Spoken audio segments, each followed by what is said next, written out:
오늘은 위에 있는 이 권세자들을 우리가 어떻게 바라봐야 될 것이고 그들이 하는 일이 무엇인지를 우리가 알아야 됩니다.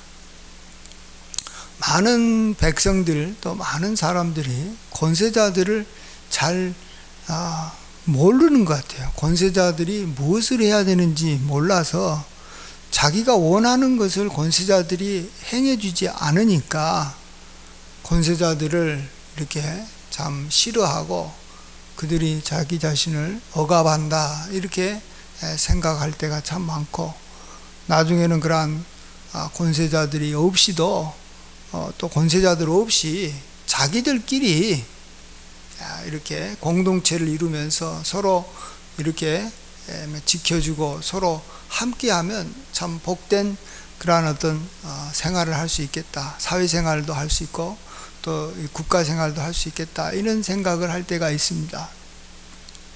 근데 오늘 우리 하나님께서는 이 권세자들이 왜 우리에게 주어졌는지 그리고 왜 우리가 그들을 두려워해야 되는지를 말해주고 있는데요, 그것은 우리가 마땅히 지켜야 될 법이 있습니다. 특별히 이 양심에 따라서 우리가 또 살아야 될 것들을 중심으로 해서 우리가 이웃에게 악을 행하지 않고 살아야 되는 거죠. 구체적으로 이야기하면 오늘 본문 9절에 나와 있습니다. 간음하지 말라, 살인하지 말라, 도둑질하지 말라, 탐내지 말라 하는 것들이 있지 않습니까?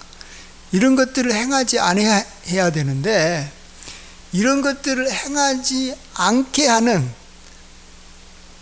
우리로 하여금 그런 악을 행하지 않게 하는 그러한 것이 있는데 그게 바로 권세자들이라는 것입니다. 그렇지 않아요? 우리가 왜 도둑질하지 않습니까?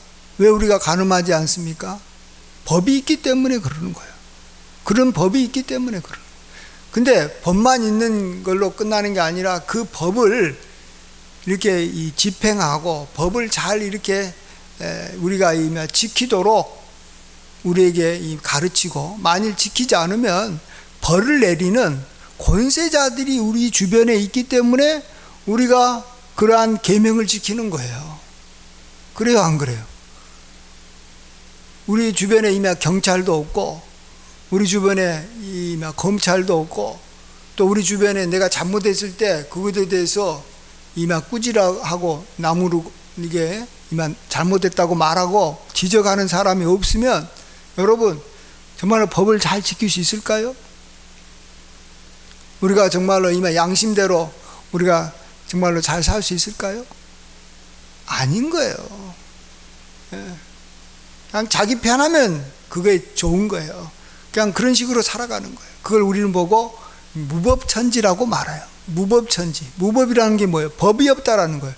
근데 진짜 법이 없을까요? 다 사람마다 양심의 법이 있고 다 기본적인 사회 법이 있어요. 근데 그 법을 어긴 사람을 강력하게 징벌하는 그러한 힘을 가진 사람이 없을 때 무법천지라고 그러는 거예요.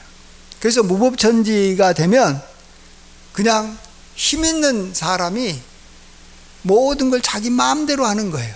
그래서 옛날에는 칼 가진 사람, 옛날에는 정말로 힘이 있는 사람이 그냥 자기 뜻대로 완전히 하는 거예요. 산적들이 이렇게 산적 두목이 그 밑에 있는 그 자기 부하를 다루듯이 그냥 그런 식으로 세상이 움직여가는 것을 무법천지라고 하는 거예요.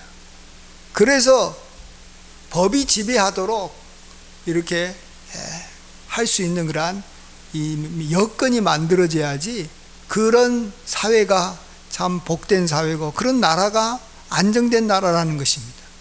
이럴 때 그 역할을 가장 중요하게 하는 것이 누구라고요?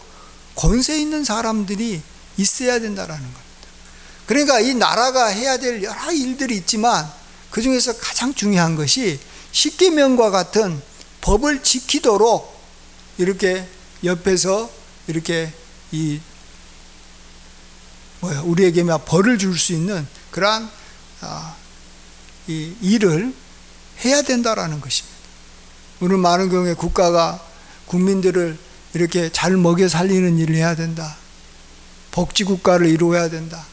또 이 국방을 튼튼하게 해가지고 적으로부터 나라가 우리 국민들을 안전하게 보호해 줘야 된다. 맞습니다. 그런 일들을 해야 되죠. 그러나 그런 일들은요, 만왕의 왕 되신 하나님을 잘 섬기고 우리가 악을 행하지 않고 우리가 서로 사랑하며 살아간다면 하나님께서 다 해주시는 일들이에요. 안 그래요? 하나님께서 모든 적들로부터 이렇게 보호해 주셔서 적들이 함부로 우리를 갖다가 적군들이 이렇게 침략하지 않도록 지켜주시는 일 하나님이 하시는 거예요. 전쟁의 신이 하나님이세요.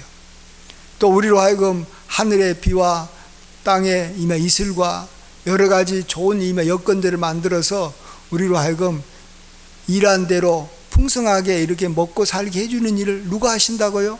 하나님이 하시는 거예요. 국가가 하는 게 아니에요. 국가가 경제발전 계획을 세워가지고 막 이렇게 한다고 해가지고 그 나라 경제가 이렇게 발전했으면 모든 나라가 다 발전하죠. 그게 아니에요. 하나님께서 이렇게 이 풍요롭게 해주시면 그때 우리가 같이 풍요롭게 하고 경제발전을 시켜주시면 우리가 경제발전이 되는 거예요. 어디 무슨 대통령이 그걸 한다고 막 대통령에게 그걸 바라고 대통령이 그걸 못하면 막 그걸 대해서 이렇게 막 원망하고 그런 게 아니에요. 그들이 해야 될 가장 중요한 일은 죄를 짓지 않게 하는 거예요. 그들의 손에 칼을 갖고 죄를 짓는 사람을 벌을 내리는 거예요. 그래서 그 일이 꼭 하나님이 하시는 거와 같다라는 거예요. 하나님의 사역자들이 하는 일과 같다라는 거예요. 그래서 오늘 성경에서 위에 있는 권세자들이 악을 행하지 않도록 그들에게 악을 행하는 자들을 이렇게 벌하는 것을 보고 하나님의 사역자가 되어 너에게 선을 베푸는 자다. 그가 공연히 칼을 가지지 아니하였으니 곧 하나님의 사역자가 되어 악을 행하는 자에게 진노하심에 따라 보응하느니라 이렇게 말해주고 있습니다. 하나님의 사역자라고 말한다니까요. 우리의 이 정치를 하고 우리를 이끌어가는 공무원들, 우리로 말하면 지금 공무원이죠. 고급 공무원들, 이들이 하나님의 사역자라고까지 말하고 있어요. 그래서 그들에게 복종해야 된다라는 것입니다. 그들을 두려워해야 된다라는 것입니다. 그들의 진노 때문에 우리가 악한 일을 하면 그들로 인해서 우리가 받을 그러한 진노 때문에가 아니라 양심에 따라 해야 된다라는 겁니다. 결국 우리가 양심에 따라 살아가는데 그들이 굉장히 도움이 된다라는 겁니다. 한 나라가요, 이 대통령이 어떤 사람이냐에 따라서 다른 것은 안 바뀌더라도 어떤 이 범죄와의 관계에서는요 굉장히 많은 차이가 나는 것을 보게 됩니다. 대통령이 누가 되냐에 따라. 예를 들어서 필리핀에 지금 현재 이 두테르테 대통령이 이제 지금 대통령인데요, 그가 하는 것 중에서 제일로 유명한 게 지금 뭡니까?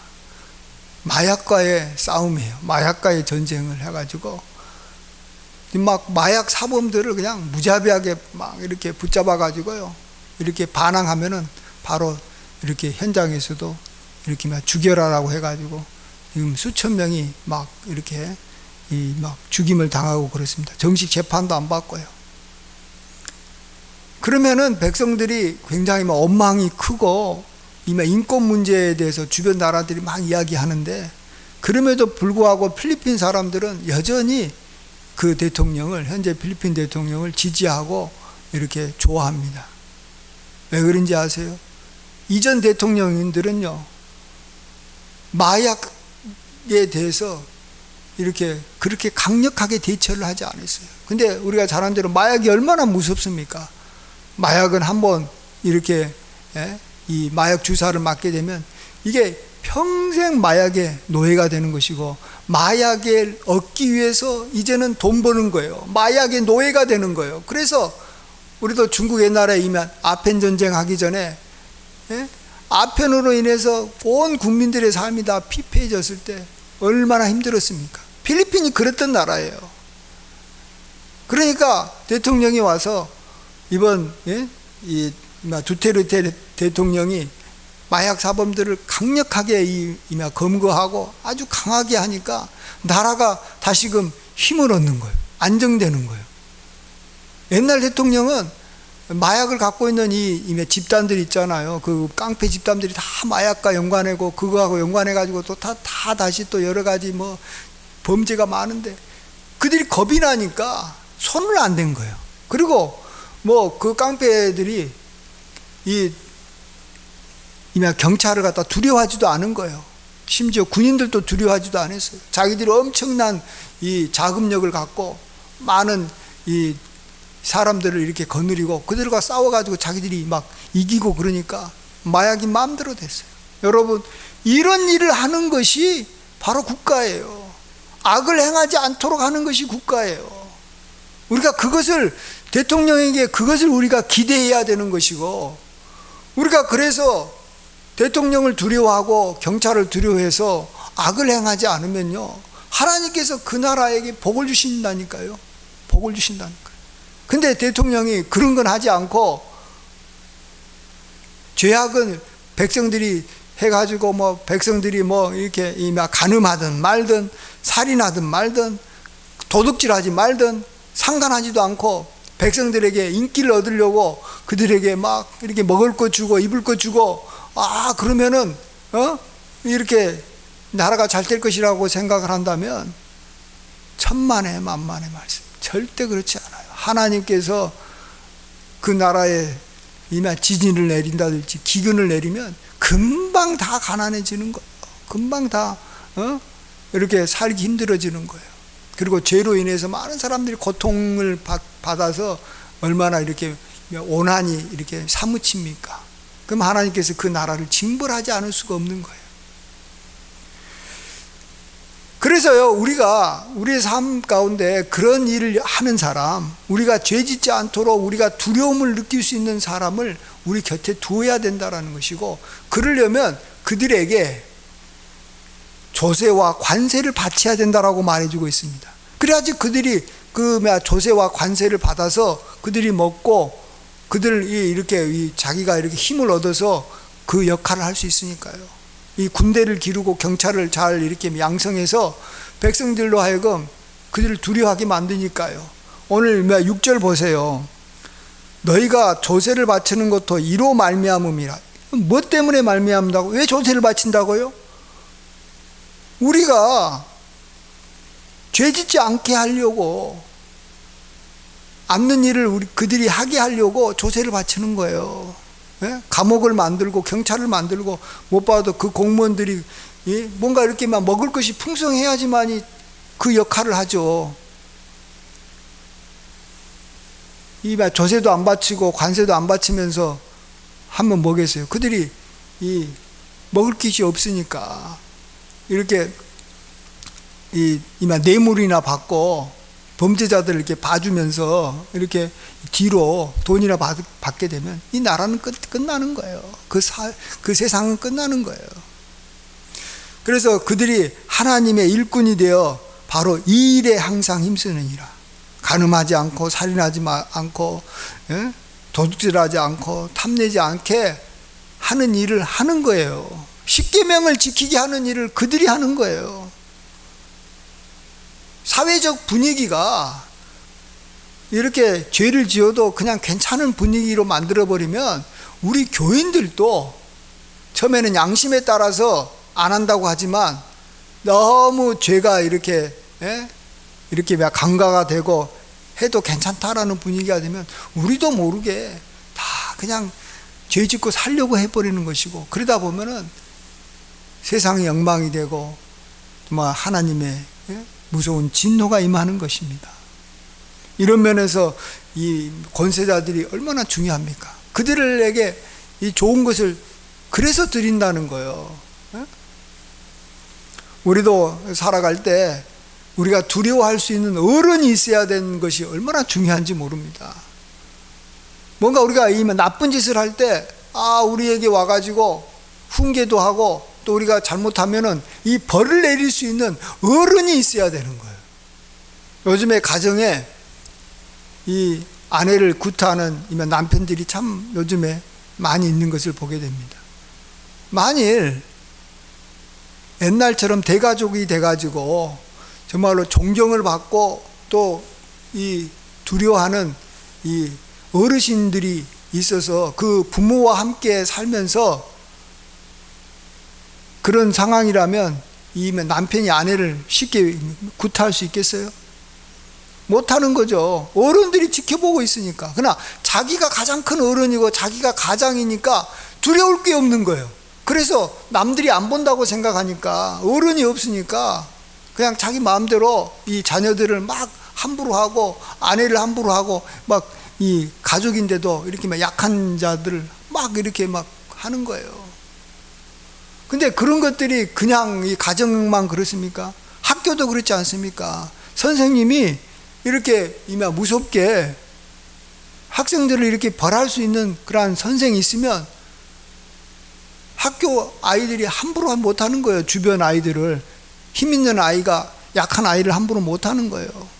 근데 그냥 선생님이 팔짱 끼고 니들이 알아서 해라 그러면은 그냥 알아서 합니까? 아이들이 알아서 합니까? 알게 모르게 힘없는 아이들을 이렇게 때를 지어가지고 막 괴롭히고 어렵게 하지 않아요? 그래서 이게 어려운 거예요. 그렇게 되면 또 죄 짓는 것이고, 그 죄 짓는 걸 하나님께서 나중에 지켜보시다가 어떻게 하겠어요? 그런 사람들의 앞으로 이렇게 장래가 참 어려워지는 거예요. 그리고 원한이 쌓이고, 그런 면에서 하나님 앞에 이렇게 막 부르짖는 소리가 커지면 결국은 하나님은 직접 역사할 수밖에 없는 거예요. 하나님이 직접 심판하시면 얼마나 무섭습니까? 그렇기 때문에 우리가 미리미리 우리에게 우리가 두려워할 수 있는 존재, 내가 살아가는데 내가 그분을 생각하면, 내가 그 사람을 생각하면 내가 함부로 내가 생활할 수 없다. 그런 사람이 우리 주변에 있어야 되는 거예요. 근데 요즘에는 자기 마음대로 살고 싶어 하는 거예요. 자기 생각대로 살고 싶어 하는 거예요. 아무도 두려워하지 않고 나에게 자유를 달라. 나는 이렇게 막 잘 먹고 잘 살기만 해주면 된다. 여러분, 잘 먹고 잘 살기만 하면 되는 거예요? 아니에요. 죄 짓지 않고 살게 해줘야지만이 우리가 나중에 끝까지 우리가 평안하게 살 수 있고 복되게 살 수 있는 거예요. 이 일은 교회에서도 마찬가지예요. 요즘에 성도들이 교회에 나와서 두려워하는 주의 종이 없다면 교회 생활을 통해서 유익이 없는 거예요. 네? 우리가 선한 일을 할 때는 모르겠지만 악한 일을 해야 될 때 뭔가 그것에 대해서 내가 이렇게 양심이 이렇게 막 찔리고 겁이 나려면 나를 이렇게 항상 지켜보고 나의 삶에 관여해가지고 나를 이렇게 나무랄 수 있고 또 이렇게 나를 이렇게 막 징벌할 수 있는 그러한 주의 종이 있어야 되는 거예요. 근데 그런 게 없어져요. 이제 점점 없어져요. 당신은 나한테 좋은 말만 하고 나를 이렇게 칭찬만 하고 나를 이렇게 막 돌봐주기만 해라 그러니까 그런 일만 하는 거예요. 그런 일만. 국가가 이렇게 막 복지 사업만 하듯이 교회에서도 주의 종들이 와가지고 복지 사업 같은 것만 한다니까요. 그러니까 결국은 편안할지 몰라도 죄를 감소시키고 악을 행하지 않게 하는 일에 아무런 도움을 받지는 못한다는 거예요. 그래서 너희를 가르치는 자와 좋은 것을 함께 하라라는 거예요. 왜 그래요? 좋은 것을 함께 해주면 그가 내 삶을 더 관심을 갖고 지켜보고 내가 악을 행하고 있으면 나한테 한마디라도 충고해 줄 수 있기 때문에 그러는 거예요. 근데 누구도 내 삶에 대해서 충고해 주고 책망해 주고 나의 삶에 대해서 이렇게 이야기해 줄 수 있는 그런 부모가 없다든지 아니면 영적 스승이 없고 아비가 없다면 우리는 신앙생활 잘할 수가 없는 거예요. 신앙생활도 나아가서 국가가 그런 국가가 아니면 그런 국가에서 사는 그리스도인들이 악을 행한다니까요. 쉽게 생각해서 아프리카에 사는 그리스도인하고 법이 엄격하게 이렇게 집행되는 선진국에서 사는 그리스도인하고 둘 다 믿음도 좋고 하나님을 다 둘 다 경외한다고 해도 누가 죄를 더 많이 짓고 사는 줄 알아요? 아프리카에 사는 그리스도인들이 더 죄를 많이 지을 수밖에 없어요. 왜냐하면은 법을 가지고 이렇게 그들을 이렇게 제한하고 잘못하면은 이렇게 감옥에 보내는 그러한 역할을 국가가 안 하는 거예요.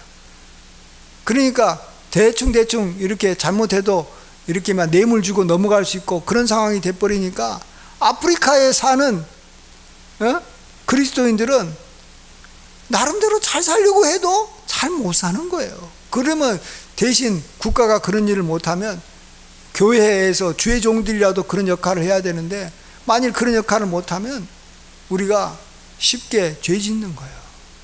그래서 우리는 굉장히 죄에 대해서 연약한 존재들이고 중요한 것은 정말 이웃에게 악을 행하지 않는다는 거예요. 오늘 본문 마지막 10절 보시고 마치겠습니다. 10절 같이 한번 읽어보겠습니다. 시작. 사랑은 이웃에게 악을 행하지 아니하나니 그러므로 사랑은 율법의 완성이니라. 사랑한다고 해도 결국은 뭐예요? 악을 행하지 않는 거예요. 악을 행하지 않는. 그 악을 행하지 않도록 우리가 두려워해야 될 존재가 반드시 필요하다라는 거예요. 국가가 그 역할을 못한다면 우리가 잘 대접해서 누군가를 그런 역할을 할 수 있도록 우리 주변에 만들어 놔야 되는 거예요. 그래서 내가 늘 말하지만 사람 위에 사람이 없으면 그 사람은 자기 통제를 못하는 거예요. 나를 다스리는 사람이 없으면 내가 양심대로 못 살아가는 거예요. 자기 혼자서 양심대로 살 수가 없는 것이 인간인 거예요. 우리가 진짜 힘 있는 사람에게 무엇을 원하고 무엇을 바라야 되고 나아가서 우리가 하나님에게 바라야 될 것이 뭔지 아시겠죠? 하나님에게는 무한한 긍휼과 하나님으로부터 축복으로 우리가 살아가는 거예요. 사람들이 우리에게 잘해주는 거 가지고 우리가 그거 가지고 얻어가지고 먹어서 얼마나 살 수 있게요? 사람들이 나한테 좀 선물 몇 개 주고 나한테 좀 좋은 뭐 이렇게 막 역 같은 거 갖다 준 거 갖고 얼마나 살아갈 수 있는데요? 사람들한테 자꾸 그런 걸 기대하면은 우리가 복되게 못 살아가는 거예요. 진짜 복은 하나님으로부터 오는 것이고 사람들이 나로 하여금 서로 이렇게 죄짓지 않도록 서로 책망하고 서로 이렇게 두려움이 되는 것이 우리가 경건하게 살아서 마침내 하나님 앞에 큰 복을 영원히 받을 수 있는 복된 자로 살아가게 되는 줄 믿습니다. 이러한 은혜가 함께 하시길 주의 이름으로 간절히 축원드립니다. 아멘. 홀로 영광 받아 주시옵소서. 참으로 우리가 해야 될 일은 또 우리가 정말로 이렇게 두려워할 사람들을 세우고 나아가서 우리가 이 조세를 바치고 관세를 바치고 하는 이유가 뭡니까? 아버지 하나님, 우리를 다스리는 자들이 단지 위한 배불리 먹고 그들이 잘 먹고 잘 살기 위한 것이 아닙니다. 그들이 그것을 가지고 우리의 삶을 지켜보고 우리가 이웃에게 악을 행했을 때 진노하고 우리에게 이렇게 벌을 내리는 것을 우리가 그들에게 기대하기 때문에 그런 줄 믿습니다. 그래서 아버지 하나님이시여 이 나라가 깨끗한 나라가 되게 하여 주시옵소서. 그래서 이 나라가 참으로 죄를 짓는 것을 두려워하는 나라가 되게 하여 주시고 교회의 생활도 마찬가지로 우리가 정말 하나님 앞에 나올 때 그냥 단지 복만 받은 것이 아니라 당연히 복을 받으려면 우리가 죄 짓지 않아야 될 터인데 죄 짓지 않도록 우리의 삶에 관여하고 정말로 우리가 충고를 받을 수 있고 우리가 정말로 벌을 받을 수 있는 그러한 주의 종들이 있게 하여 주시옵소서. 주여 우리 주변에 정말 하나님의 심판이 임하기 전에 하나님을 대신해서 우리에게 벌을 하는 하나님의 사역자들이 있게 하여 주시옵소서. 그들이 세상적인 권세자들이든 아니면 우리의 부모님이든 또한 영적인 지도자든 상관없이 아버지여 하나님을 대신해서 심판하는 주의 사역자들이 있어야지 우리가 하나님의 심판을 받지 않고 우리가 복되게 살아가게 되는 줄 믿습니다. 주여 우리를 지켜주시고 우리와 함께하여 주시옵소서. 예수님의 귀하신 이름으로 감사하며 기도하옵나이다. 아멘.